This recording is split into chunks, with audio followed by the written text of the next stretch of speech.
어떻게든 살을 빼기 위해 무거운 몸을 이끌고 하루 2시간씩 매일 운동을 해보지만 살을 빼려는 의지와 노력은 그 누구보다 강한 지훈 씨.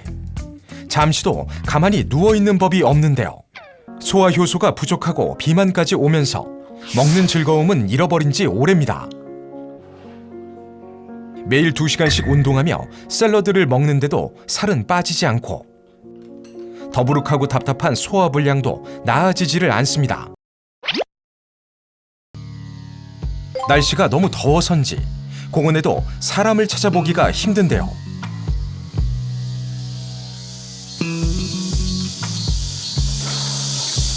그때 무더위 속에서 부지런히 몸을 움직이는 사람이 있습니다. 근데 요즘에 더워서 사람들도 잘 안 나오는데 어떻게 나오죠? 덥긴 해도 이 시간이 사람들 시선을 좀 안 받는 시간이라서 더 좋더라고요. 소화불량으로 살이 찌면서부터 일부러 한적한 시간을 골라 운동을 하고 있다는 오지훈 씨.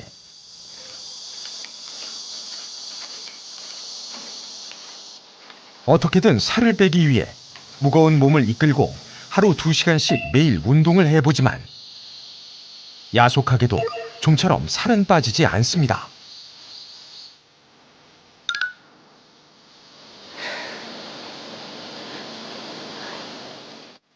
그녀의 생활 습관에 문제가 있는 것은 아닐까요?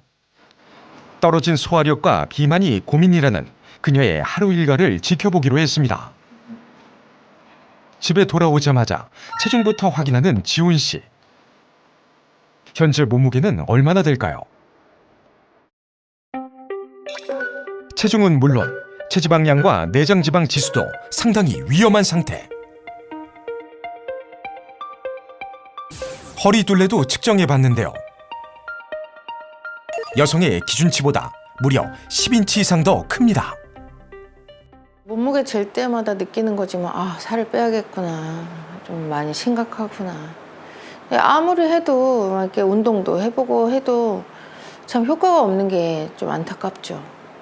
그래도 어떡하겠어요. 할 수 있는 건 다 해봐야죠. 각종 성인병의 원인이 되는 내장지방. 지훈 씨의 경우 특히 소화불량으로 인해 복부 비만이 심각했는데요. 안 해본 다이어트가 없지만 계속해서 반복되는 요요에 점점 지쳐만 갑니다. 소화력이 떨어지면서 비만은 물론 무기력한 날들이 이어졌는데요. 친구들을 만나는 것도 귀찮고 자존감마저 점점 떨어지고 있습니다. 하지만 더 큰 문제는 따로 있었습니다. 소화효소 부족에서 시작된 비만의 고통은 쉴 틈을 주지 않고 또 다른 질병을 몰고 왔습니다. 제가 당뇨가 왔어요. 그래서 고지혈도 같이 왔는데요. 제가 늘 이 당뇨 수치를 틈틈이 체크해야 돼요. 운동도 게을리하지 않고 혈당을 확인하지만 비만을 몰고 온 소화력 감소는 합병증의 공포까지 키웠습니다.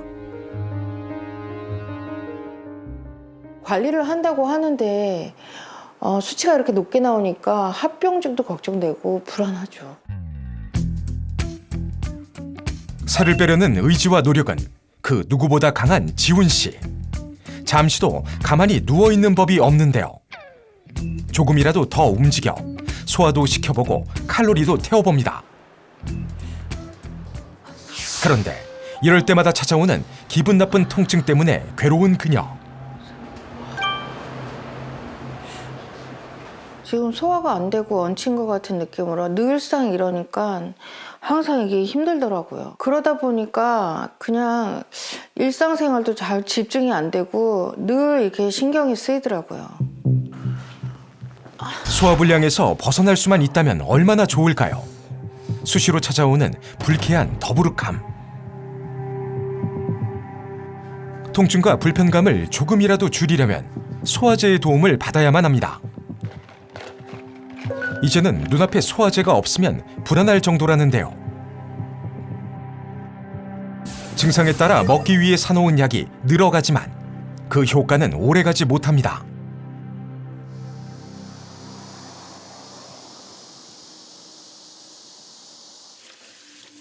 아예 안 먹고 살 순 없는 노릇. 점심 식사 준비를 해보는데요. 소화가 잘 될 만한 음식으로 결정한 오늘의 점심 메뉴는 닭가슴살 샐러드.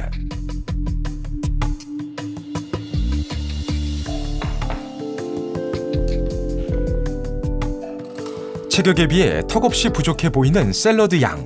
게다가 영양소도 영 부족해 보이는데요. 살이 빼는 것도 빼는 거지만 소화가 잘 안 되니까 먹는 종류도 적어지고 서 소화제를 한두 번 복용하는 것은 큰 문제가 되지 않지만 장기간 과도하게 복용할 경우에는 위장 질환을 악화시키거나 소화 기능을 떨어뜨릴 수가 있어서 주의해야 합니다. 소화불량과 과민대장 증후군, 당뇨병에 고지혈증까지 온갖 염증성 질병에 고통에 시달리고 있는 지훈 씨. 이제는 해결책을 찾고 싶다는 그녀와 병원을 찾아 다양한 검사를 해봤습니다. 결과는 어떻게 나왔을까요? 결과를 보니까 소화효소의 양이 굉장히 많이 줄어들어 있어요. 혈액 검사를 통한 소화효소의 수치를 봐도 정상 기준에서 많이 떨어져 있는 게 보이거든요. 뿐만 아니라 적외선 체열 검사 결과를 봐도 복부 부분이 파랗게 보이죠. 소화효소의 양이 줄어들면서 위장이 운동을 제대로 못하니까 온도가 떨어지는 겁니다. 비만을 비롯한 질병의 시작이 소화불량일 거라고는 상상도 못했습니다. 아무리 열심히 해도 결과가 이러니까 앞길이 막막합니다. 소화효소 부족이 소화불량과 질병의 원인이 되는 이유는 뭘까요? 체내에 효소가 부족하면 소화가 제대로 이루어지지 않아 체중 증가와 각종 소화 문제를 초래할 수 있습니다. 효소가 없으면 체내의 영양소나 비타민이 아무리 풍부해도 제 기능을 발휘하지 못하게 됩니다. 나이가 들면서 체내 소화효소는 점점 감소하게 되는데요. 이는 중년 이후의 건강을 위협하는 비만의 원인이라고 볼 수 있습니다. 나이가 들수록 체내 효소량은 감소해 노인이 되면 젊은 성인의 30분의 1 수준으로 떨어집니다. 결국 소화효소가 부족해지면 우리 몸은 신체 기능을 유지하기 위해 에너지를 태우는 대사효소까지 끌어다 쓰게 되는데요. 이것이 면역 체계를 교란시켜 신진대사율도 떨어지게 됩니다. 결국 살이 잘 찌는 체질로 변하게 되는데요.